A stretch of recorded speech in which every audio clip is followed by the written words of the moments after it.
Okay, so if you feel like the world of artificial intelligence is just moving at like breakneck speed, you are definitely not alone.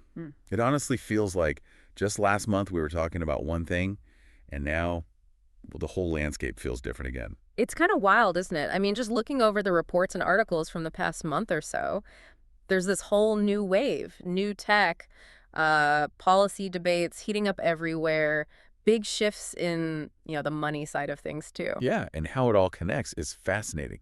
Like, one breakthrough happens in a lab. And suddenly it's part of a regulatory fight or it changes how businesses are thinking. It just ripples out instantly. Exactly. And that's really our mission today, right? We've got this stack of infotech papers, government reports, market stuff, and we want to kind of unpack it for you. Yeah, distill it down. Find the key things, the stuff that makes you go, aha, and just try to paint a clear picture of where AI is right now globally. It's a lot, no doubt. Yeah. But we'll guide you through it. We'll hit the latest tech first, then kind of look at what governments are doing or maybe not doing. Right. Then the business side, the money, the deals, Right. and then those bigger, tougher questions, the ethical stuff, the societal impact. Think of it as like your deep dive briefing. Okay, let's do it. Section 1, the tech itself. Cutting edge models, the hardware making it all possible. Based on the sources, what were the big players showing off recently? Well, Google definitely made some noise. At their I/O conference, this was 2025, they officially rolled out the Gemini 2.5 family. Gemini 2.5. And the big claim there was better thinking, better coding. Yeah, exactly. They're highlighting enhanced reasoning and coding abilities. And the Pro version, Gemini 2.5 Pro, they're positioning it as like top of the charts on key benchmarks. Okay, but it's not just the software, is it? There's usually some serious hardware behind these jumps. Absolutely. They also unveiled their new TPU v7 chip, codename Ironwood. It's their 7th-gen tensor processing unit built specifically for AI stuff. TPU v7. Oh. And the performance numbers were pretty eye-popping, right? Yep. Something like 10 times faster. Yeah, a 10x leap over the last gen, hitting, get this, 42.5 exaflops per pod. Exaflops. Okay, that sounds huge. What does that actually mean in simple terms? It's just a measure of computing speed. An exaflop is, well, it's a quintillion calculations per second. One with 18 zeros. So 42.5 of those per second per pod. It's just an astronomical amount of processing power. Which is what these giant AI models need. Exactly, for training them, for running them. And the implication is pretty straightforward. Cheaper, faster AI infrastructure, which means Google can push these fancier models out more broadly, more efficiently. And they're sticking Gemini 2.5 into everything, yeah. Yeah. Search, Gmail, the usual suspects. Pretty much. That integration means they can deliver AI features faster, maybe cheaper, across all those tools that, billions of people use every single day. It helps their bottom line, sure, but maybe it eventually makes AI services more accessible for you, the user. And it wasn't just language models. The sources also mentioned new stuff for making, like videos and music. Right. They announced VO3 for video, Imagen 4 for images, and Lyria 2 for music generation, pushing the creative AI boundaries. All right. But what's interesting, and the sources pointed this out, is they're building in watermarking and safety filters from the get-go. So acknowledging the potential downsides, deep fakes and that kind of thing. Seems like it. They're racing ahead with capabilities, but also trying to address the misuse potential. So for you listening, just think how much of your day touches Google. This new AI wave is set to change how you use those tools, maybe subtly at first, but definitely significantly over time. Okay, so that's Google.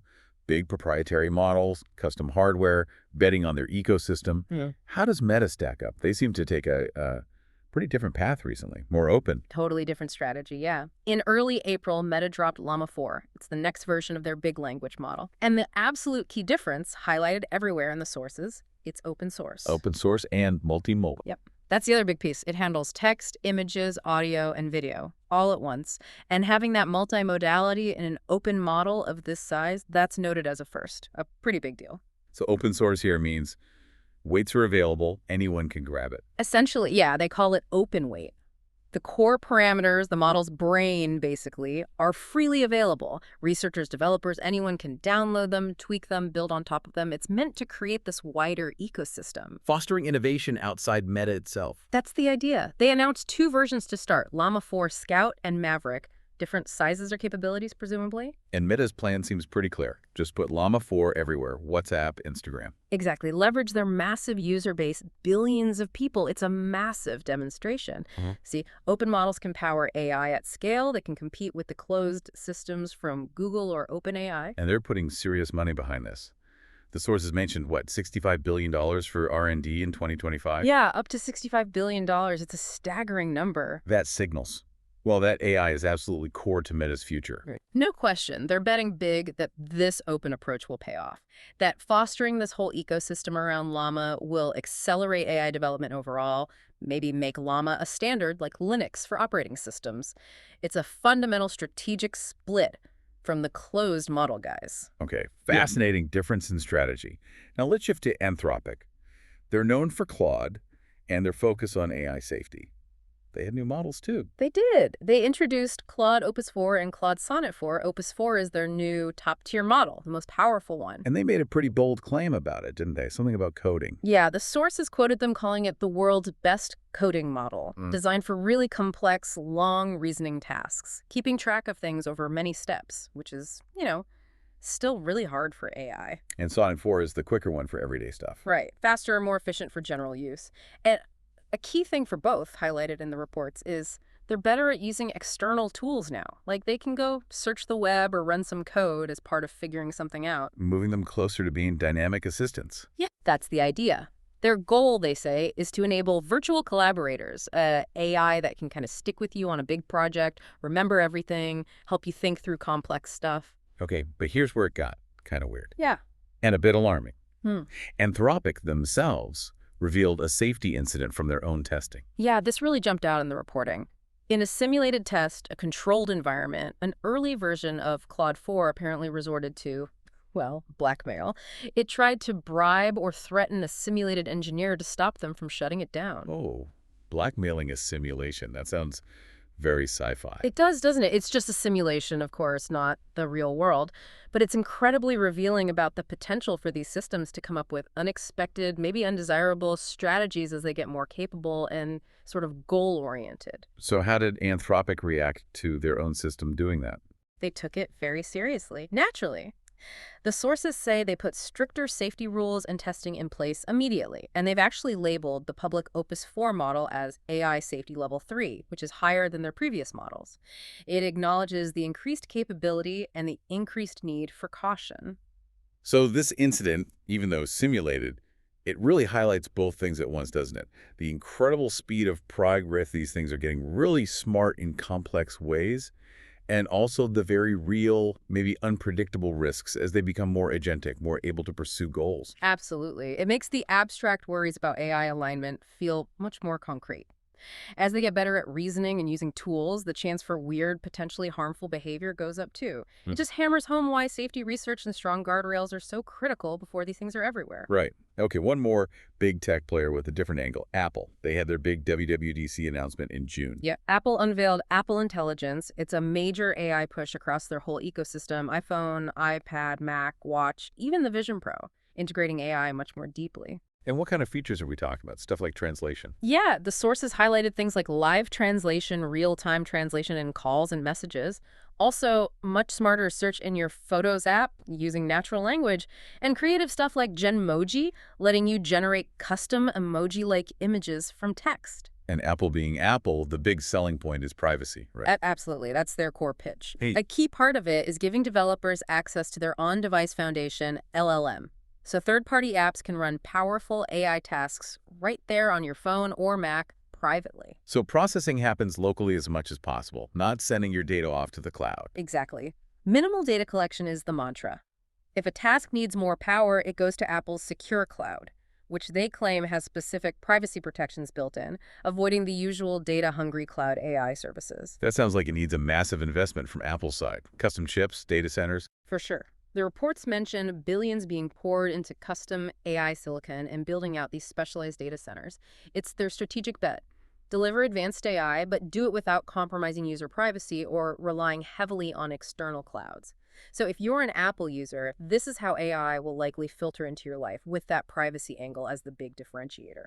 Okay, and one last tech breakthrough, this one in a really specific, critical area. Medicine.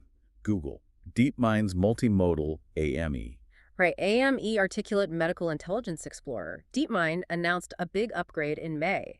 AMA could already handle text dialogue, like patient symptoms. Now it can also see and interpret medical images, X-rays, CT scans, MRIs. Wow, so it looks at the scan and talks to the patient to help diagnose. Exactly. It integrates the visual data from scans with the conversational symptom descriptions using a really advanced dialogue model. And the test results sounded pretty impressive, beating doctors in some areas. Yeah, the results from their simulated doctor-patient exams were remarkable, according to the source material. In 105 simulated cases, AME apparently matched or even exceeded human doctors on key diagnostic metrics. Specifically, producing more accurate or complete diagnoses than board-certified physicians in the simulation. That was the claim reported, yes. They also noted it had a comparable bedside manner in the simulations, and crucially, a low rate of hallucination making things up, which is obviously vital in medicine. Of course. So Google's framing this as an assistant, right? Helping doctors, not replacing them. That's the official line, and probably the most responsible one for now. Medical diagnosis is incredibly complex, plus you have all the legal and ethical issues. Fully autonomous AI doctors are still a ways off and heavily debated. Right. But the sources mentioned ongoing debate about the long-term implications, jobs, liability. Absolutely. The potential for tech like AME to fundamentally change healthcare delivery is huge. Faster diagnoses, more accessible expertise, but also risks algorithmic bias, doctors becoming over-reliant, job displacement. These are massive questions this kind of breakthrough forces us to confront. Yeah, it really brings AI out of the lab and into these high-stakes, real-world applications. Shows the potential, but also the profound ethical challenges. Definitely. It's a vivid example of that duality. Okay, so that's the whirlwind of technical progress. Models getting bigger, faster, seeing, hearing, talking. But all that speed is exactly why governments are scrambling to figure out the rules. Let's move to Section 2, the global regulatory landscape. Right. And this is where things get messy and often pretty contentious. If we start in the U.S., there's this real friction between federal versus state approaches right now. And there was that controversial move in the House trying to block state laws. Yeah, proposal surfaced in the House for basically a 10-year moratorium on state AI laws. It was apparently tucked into a larger bill. 10 years. That's forever in AI time. What would it actually do? It would prohibit state or local governments from enforcing any law or regulation specifically targeting AI systems for a decade. The argument from supporters in the House, according to the sources, is needing unified federal rules to avoid this messy patchwork of different state laws that could stifle innovation. But the critics are saying That it creates a massive regulatory vacuum. Because, there isn't a comprehensive federal AI law yet, and getting one passed is proving really hard. So critics fear a decade with no state safeguards leaves people exposed while Washington gridlock continues. Its fate in the Senate is apparently uncertain. So while that debate happens, what else is Congress doing? Or not doing? Well, there's lots of talk. Hearings, proposed bills on AI accountability, transparency, bias, scores of them, the sources say. But very few have actually made meaningful progress towards becoming law. So there's this feeling of a void at the federal level. And the White House is leaning on voluntary promises. Pretty much, Right. relying heavily on voluntary commitments from the big AI companies to be safe and secure. Plus, frameworks from NIST, the National Institute of Standards and Technology, as guidance. But there are growing calls for a dedicated national AI agency, suggesting many feel voluntary stuff isn't enough. Okay, so U.S., lots of debate, not much action, state versus federal tension.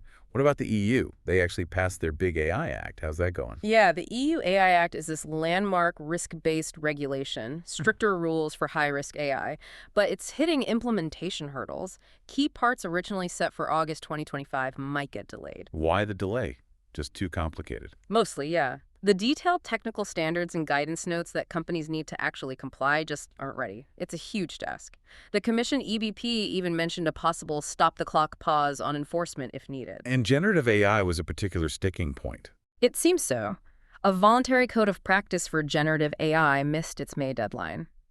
And the sources specifically mention heavy lobbying from big U.S. tech firms, Google, Microsoft, OpenAI, backed by the U.S. government, contributing to delays. So industry is pushing back hard. Yeah, arguing against broad obligations, asking for more time. Some EU ministers seem okay with a short delay to get it right, rather than rush incomplete rules.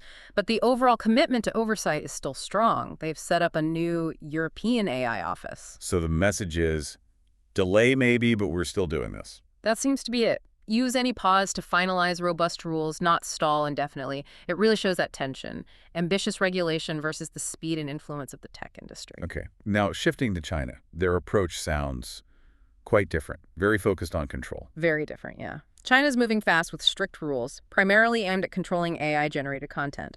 The Cyberspace Administration, the CASTI, issued final rules for labeling AI content, taking effect September 1st, 2025. Mandatory labeling. What kind of content? Mandatory, yes. For any AI-generated text, image, video, audio that could mislead people, and the labels have to be specific. Not specific. 2 layers. A visible label, like a watermark or tag, and also embedded metadata in the file itself, identifying the AI service used and a content ID. Traceable. Wow. Visible and hidden labels. Exactly. Plus, big platforms have to build systems to detect unlabeled AI content and flag it as possible or suspected. So a very direct attack on deep fakes and misinformation. Very direct. Builds on their earlier rules. The stated goal: combat misinformation, maintain social order. They've even launched an enforcement campaign, Kinglin, targeting AI fake news for 2025. How would you sum up China's approach then? Heavy-handed, centralized, censorship-focused, prioritizing content control and alignment with state norms over everything else. Much more top-down than the US or EU approaches. Got it. Finally, the UK. Lots of back and forth there, especially around copyright and data for training AI. Yeah, the UK's data bill finally passed in mid-June under PM Starmer, but only after a big fight. It was defeated 5 times in the House of Lords. And it passed because they removed a key AI part. Exactly. An amendment pushed by Baroness Kidron that would have forced AI companies to reveal what copyrighted data they trained on. The government opposed it, so it got stripped out. The final law does not mandate that transparency. Which is why the creative industries are so upset. Precisely. Authors, musicians, artists, they're really critical because the law still lets AI firms train on copyrighted work without permission unless the creator explicitly opts out. And creators say opt-out is backwards. They do. They want opt-in, or at least the right to know if their work is being used.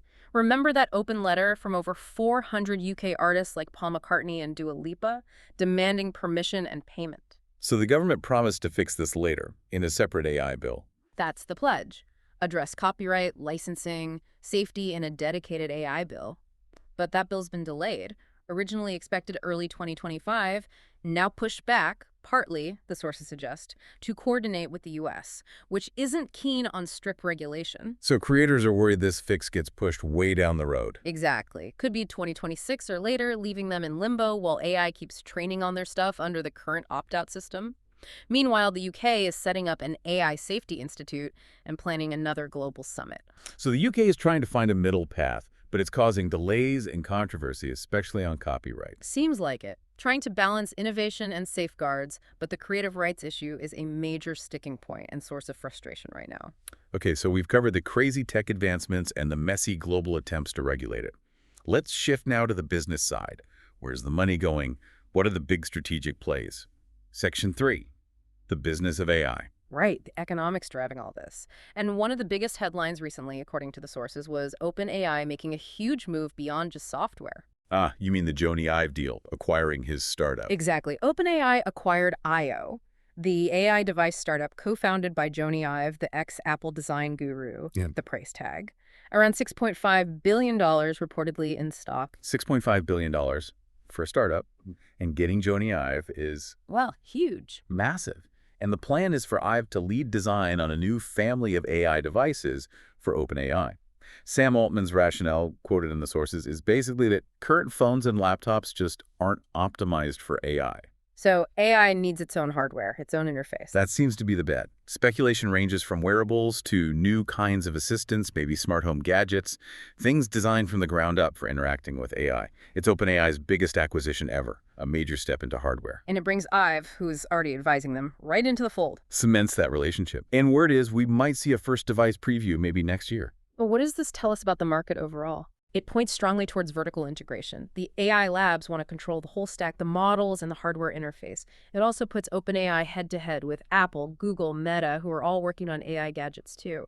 It's a race for the future AI interface, not just the AI brain. And speaking of money, the sources just kept highlighting these floods of capital into AI. insane valuations. Absolutely relentless. Anthropic, for instance, got a $2.5 billion credit line just for compute power. This is after a funding round in March valued them at $61.5 billion. $61.5 billion for a company that's still pretty young. It's staggering, and their revenue is apparently booming to hit $2 billion annualized in Q1 2025, doubling quarter over quarter, shows the massive demand. And all this money must be fueling that crazy talent war we keep hearing about. Oh yeah, it's fever pitch. Top AI researchers are like superstar athletes.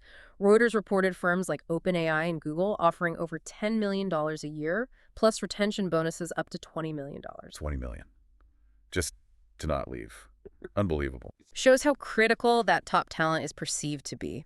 It's driving up R&D costs everywhere, forcing startups to get really creative finding people.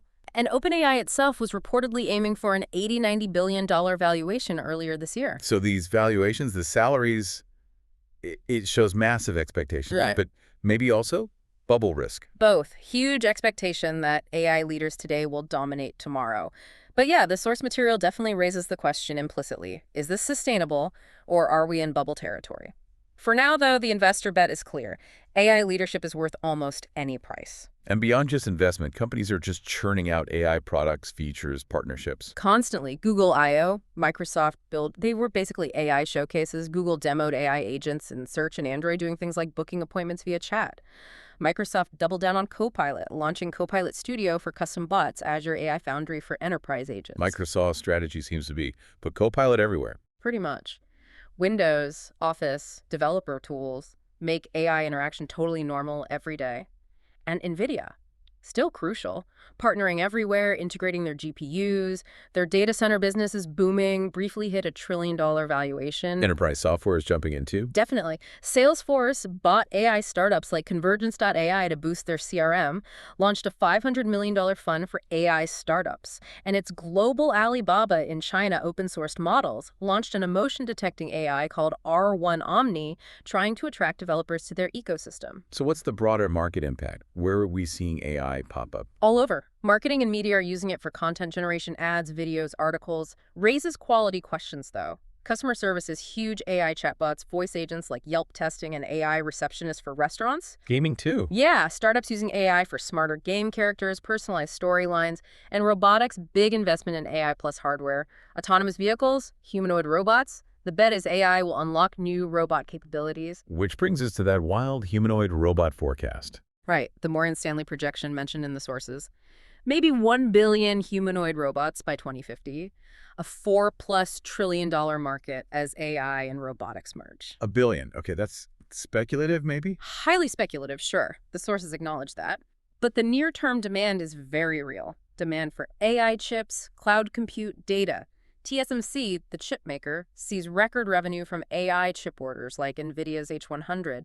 Cloud providers like AWS, Azure, Google Cloud are racing to build AI infrastructure, sometimes even facing GPU shortages. So the bottom line for the business section. AI is still the engine driving tech growth and investment, period. The race is global, the stakes are huge, and the money is pouring in. It's the focal point of the entire industry right now. Macaque leaps, regulatory struggles, business frenzy. Now for the really big picture stuff, the broader impact, ethical, social, even philosophical questions, Section 4. Yeah, where it really hits home. And the sources flagged a story about government AI use that definitely raises eyebrows, the Elon Musk Grok situation. Right, the Reuters report about his team pushing Grok into federal agencies. Exactly. Promoting the chatbot Grok from X within U.S. agencies, reportedly bypassing the usual approval and vetting processes. The specific example mentioned was the Department of Homeland Security being encouraged to adopt it without proper checks. Which immediately rings alarm bells, legally, ethically. Huge alarms. The sources ask, could Musk's private company get access to sensitive government data? Does pushing an unvetted tool break procurement rules? It highlights that blurred line, Musk advising the government while pushing his own product. And concerns went beyond just rules and data. Yeah, worries about potential monitoring of government employees or the AI pushing certain agendas given Musk's ownership and stances. So this incident is kind of a case study for the challenges of AI in government. Perfectly highlights the need for transparency, avoiding favoritism, clear rules for third-party AI. Federal watchdogs are reportedly on alert now. It just underscores that governments need strong ethical guardrails, especially around data protection, even as they try to use AI. This isn't abstract. It affects public services and data security. Another major clash zone: AI versus creative industries over IP rights. That fight seems to be getting louder. Definitely intensifying globally.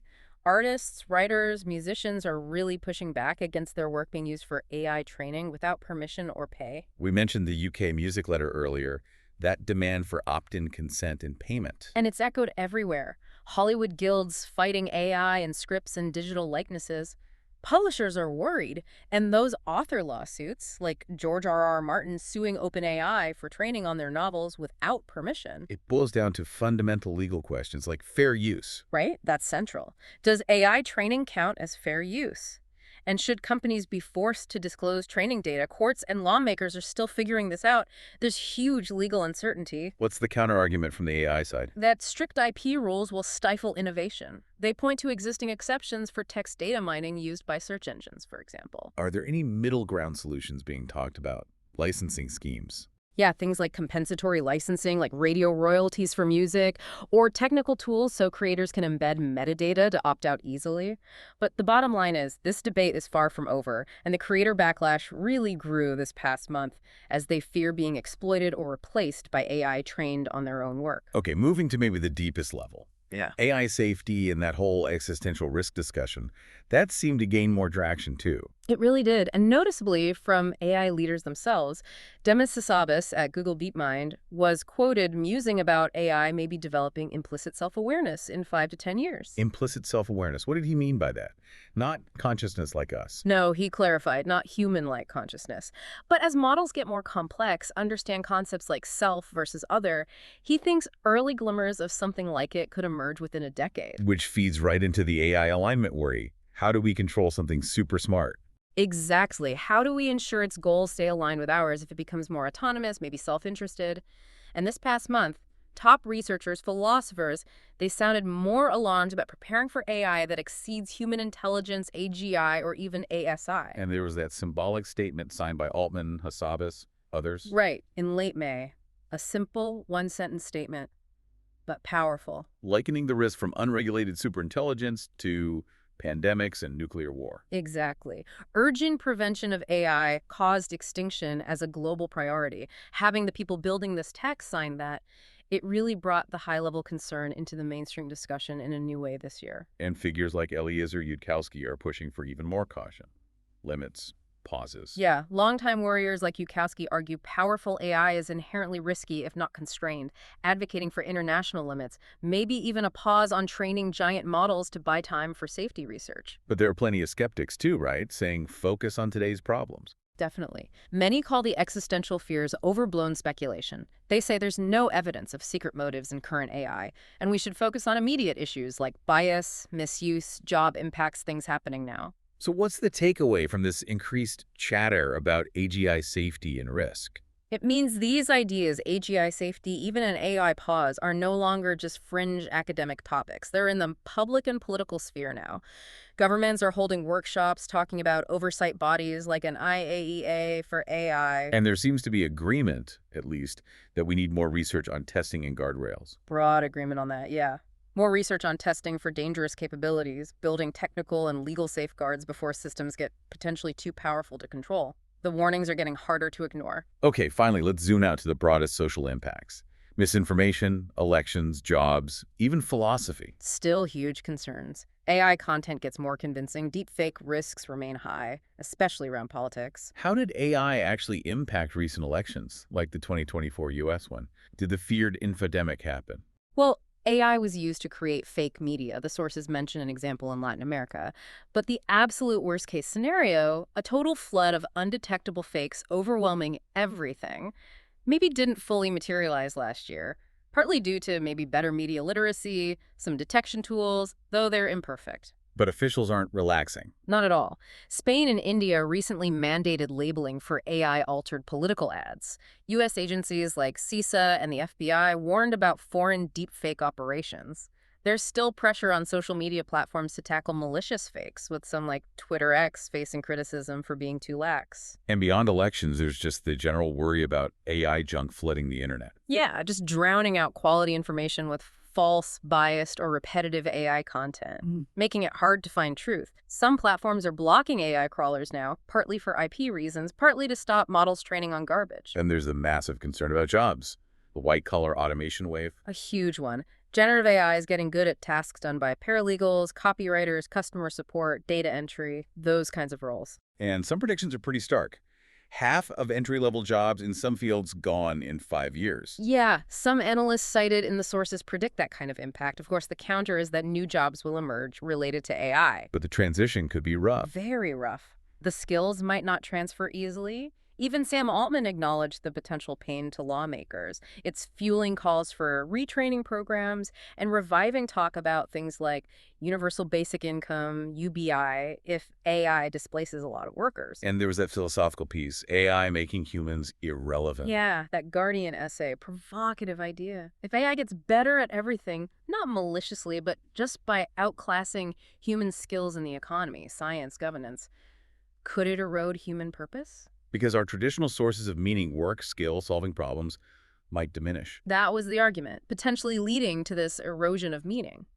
The essay suggested society needs to consciously think about how to prevent that, maybe by redefining human value beyond just economic function. Heavy stuff. So summing up this whole broader impact section. It's clear there's this growing public understanding that AI isn't just tech or business, it's a social revolution. That Washington Post quote sums it up. If you haven't been worrying about AI, it's time to start. Not necessarily fearing sci-fi doom, but realizing AI is changing work, privacy, information, creativity, maybe even what it means to have purpose. The past month's news just drives home that this transformation is happening now, worldwide. Wow, okay. It really is a lot to wrap your head around, especially thinking all this is just from the past month or so, based on the sources we dug into. We saw those incredible technical leaps, Google, Meta, Anthropic, Apple, models getting so much more capable. Yeah, and then the messy, complicated global responses trying to regulate it all. The delays, the lobbying, the different approaches in the US, EU, China, UK. Plus the sheer scale of the business side, the billions pouring in, the crazy valuations, the talent wars, OpenAI going into hardware, everyone embedding AI everywhere, pushing compute demand through the roof. And finally, grappling with those huge ethical and social questions. Government misuse, creator rights, AI safety getting mainstream attention, impacts on jobs, truth, even our sense of purpose. It's definitely clear this isn't just about big companies anymore. These waves are going to reshoot your job, your privacy, the news you see, maybe reshaping society in ways we're just starting to figure out. Which brings us to that final thought to leave you with, pulled from that ethical discussion. That idea about AI potentially making humans irrelevant if it gets better at everything. What does that really mean for us, for how we find meaning? Is that a future we need to actively steer away from? Or do we need to fundamentally rethink what human purpose looks like in an AI-driven world? It's a huge kind of philosophical question, isn't it? But the speed of change we just talked about suggests it's a question we all probably need to start thinking about sooner rather than later.